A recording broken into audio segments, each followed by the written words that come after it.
Será que Adão e Eva tiveram filhos no paraíso, no jardim do Éden? Será que a mulher de Caim é um desses filhos? E os anjos, né, os filhos de Deus, né, que é citado em Gênesis, é uma referência a esses filhos de Adão que nasceram no jardim? Eu sou Natanael Oliveira e vamos para o que a Bíblia diz.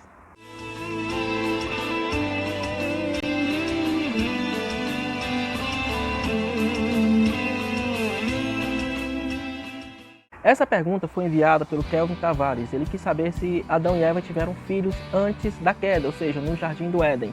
Essa ideia é um pensamento teológico que usam outros textos no próprio Gênesis para querer dar essa ideia de que houve uma humanidade, né, antes da queda do homem, que foi criado no jardim do Éden.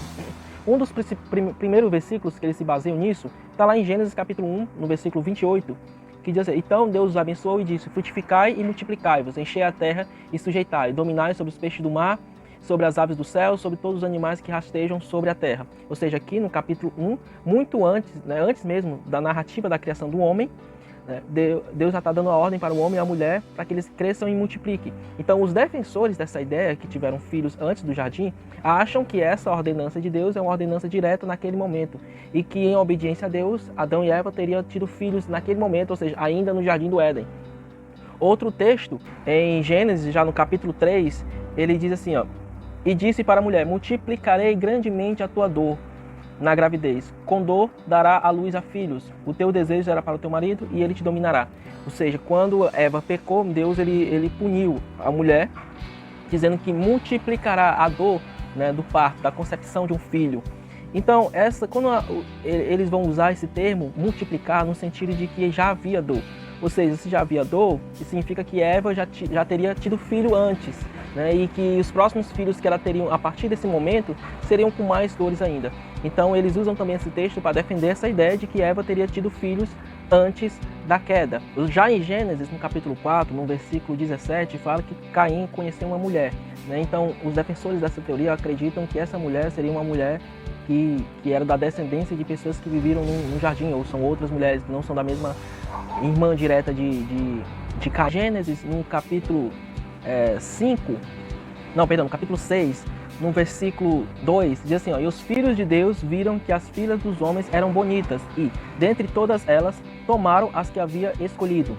Então, os defensores dessa teoria de que Adão e Eva tiveram filhos no jardim, é que esses filhos que nasceram no jardim do Éden, como eles são filhos sem pecado, são filhos antes mesmo da queda, ou seja, eles não nasceram dessa raiz pecaminosa do homem, eles seriam chamados de filhos de Deus, né? Então, esses filhos de Deus seriam essas pessoas. Isso baseado nos defensores dessa teoria, tá bom?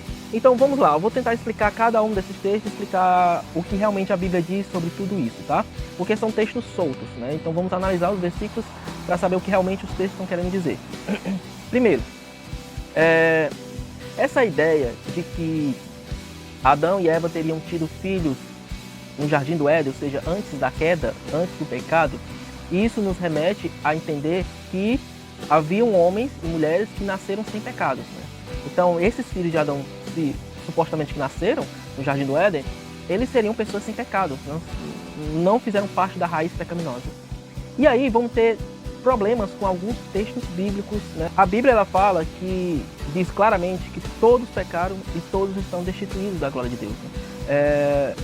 A própria Bíblia também diz que através de Adão entrou o pecado em toda a raça humana. E a salvação veio por meio de Cristo, né? O sacrifício de Cristo para toda a raça humana. Tá? Então, a Bíblia deixa muito claro que toda a humanidade ela foi pecaminosa, ela foi decaída, né? Então, não houve ninguém que nascesse ou nasceu sem pecado, todos pecaram, né? Deus olhou, a Bíblia também fala que Deus olhou do céu para a terra e não viu um justo sequer. Então, toda a humanidade é pecaminosa, é pecadora. Certo? Então isso só nos dá a entender que toda a humanidade veio de Adão e Eva depois do pecado, porque já veio dentro dessa raiz pecaminosa. Se o ser humano, se existisse humanos sem pecado, então não faria sentido o sacrifício de Cristo, né? Então Cristo foi escolhido, né, por Deus para morrer pelos nossos pecados, porque ele é um cordeiro santo, um cordeiro sem mácula, um cordeiro sem pecado, para poder servir como expiação pelos nossos pecados. Então, se existisse pessoas sem pecado na terra, então não precisaria Cristo ser esse cordeiro, né? Bastaria usar essa pessoa sem pecado para ser expiação, certo? Outra também, e não teria por que Cristo vir e morrer pelos pecadores, se existem pessoas sem pecado. Então, essas pessoas que são uma raiz que não tem pecado, essas pessoas seriam as escolhidas, essas pessoas seriam salvas, ok? Então vamos tentar explicar os textos que foram utilizados pelos defensores dessa teoria, tá? Primeiro lá em Gênesis 1, Gênesis capítulo 1, no versículo 28, né, que ele faz, na verdade aqui, quando ele diz que Deus abençoou, multiplicai, né, frutificai. A Gênesis, principalmente Gênesis, e muitas narrativas da Bíblia, eles fazem uma pré-narrativa do que vai acontecer e em seguida ele explica o passo a passo dos acontecimentos. Por exemplo, em Gênesis capítulo 1, no versículo 1, diz assim, ó, no princípio Deus criou os céus e a terra e ponto. Certo? Então, aqui a narrativa está explicando tudo o que Deus fez. Deus, ele criou os céus e a terra. Então o texto está apenas deixando claro que a criação de todas as coisas veio de Deus, tá certo? Aí depois, nos próximos versículos, ele vai explicando passo a passo como foi essa criação dos céus e a terra.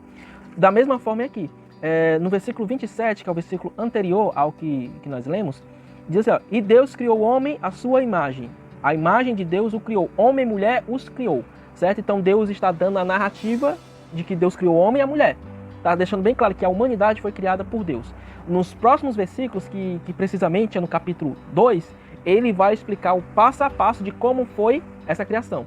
Aqui ele está apenas deixando claro que a criação do homem e da mulher foi no 6º dia, né? No capítulo 1. Só está dando uma ordem do que foi criado. No capítulo 2, aí ele vai mostrar detalhadamente como foi que ele criou passo a passo o homem e a mulher, certo? Então é uma narrativa antecipada, ele é uma pré-narrativa, ele apenas anunciou o que queria fazer e depois ele criou o restante. Então isso não quer dizer que havia filhos no Jardim do Éden, certo? Não quer dizer isso no texto.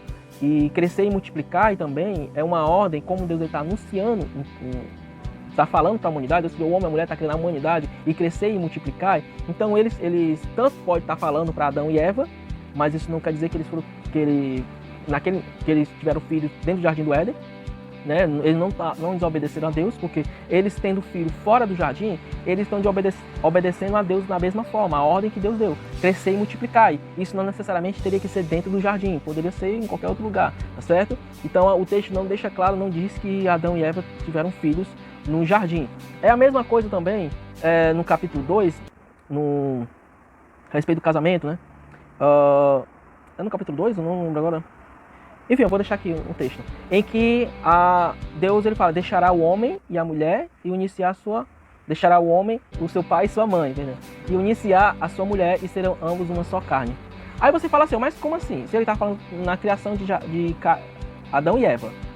Adão e Eva não tinham pai, não tinham mãe, né? Então, ou seja, essa narrativa não é uma narrativa diretamente para eles, isso é uma narrativa geral, para toda a humanidade. Então, tanto o crescer e multiplicar é uma narrativa para toda a humanidade, como também deixará o homem, seu pai e sua mãe também é uma narrativa para toda a humanidade. É um princípio que Deus estabeleceu desde o início. Então, ter filhos, procriar, multiplicar, crescer é um princípio estabelecido por Deus.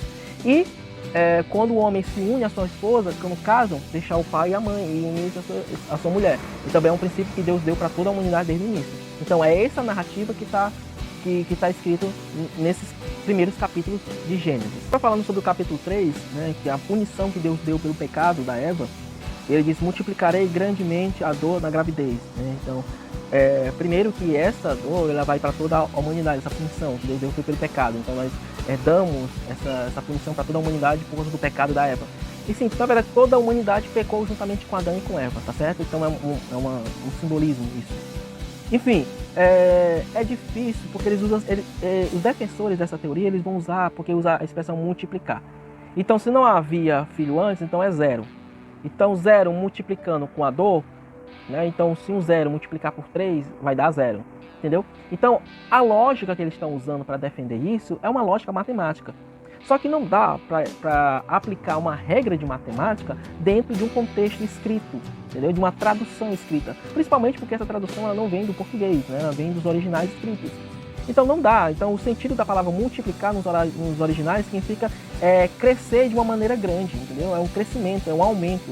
É algo que seria uma dor comum, uma dor normal, vai ser uma dor insuportável, uma dor muito maior do que seria, né? Quando nasceu meu segundo filho, eu tive um princípio, né, uma ideia de que essa multiplicação da dor seria um acréscimo, né, que é o mais sentido da palavra multiplicar, um acréscimo de uma dor. Então eu acho que seria o acréscimo da contração. Né? A minha esposa até falou que o que mais dói não é o nascimento da criança, o que mais dói é a contração. As contrações antes de nascer são as piores dores que tem. Então eu acredito que Eva, a mulher no caso, sentiria a dor normal de um nascimento de uma criança. Mas a contração, acho que isso foi acrescentado, tá? Bem, eu não sou médico, né? O médico poderia explicar melhor a respeito disso. Sobre a mulher que Caim casou, é bem provável que seja, com certeza, da descendência deles mesmos. Pode ser uma irmã dele, pode ser uma sobrinha, pode ser algum parente, né? Então, vai ser da mesma descendência, tá certo? Então, também é da descendência de Caim, é da descendência de Adão e Eva, certo? Então, isso não vai provar, não vai mostrar em nada de que teve filhos no Jardim do Éden. Não quer dizer nada. Sobre os filhos de Deus e as filhas dos homens, eu teria que fazer um vídeo específico só para falar isso. É um assunto bastante polêmico, existem algumas visões a respeito dessa, mas as visões mais aceitas, nenhuma delas apontam para filhos que nasceram no Jardim do Éden. Então essa ideia é completamente descartada, não tem lógica nenhuma. Existem outras ideias de quem sejam esses filhos dos homens, quem sejam esses filhos de Deus, essas filhas dos homens.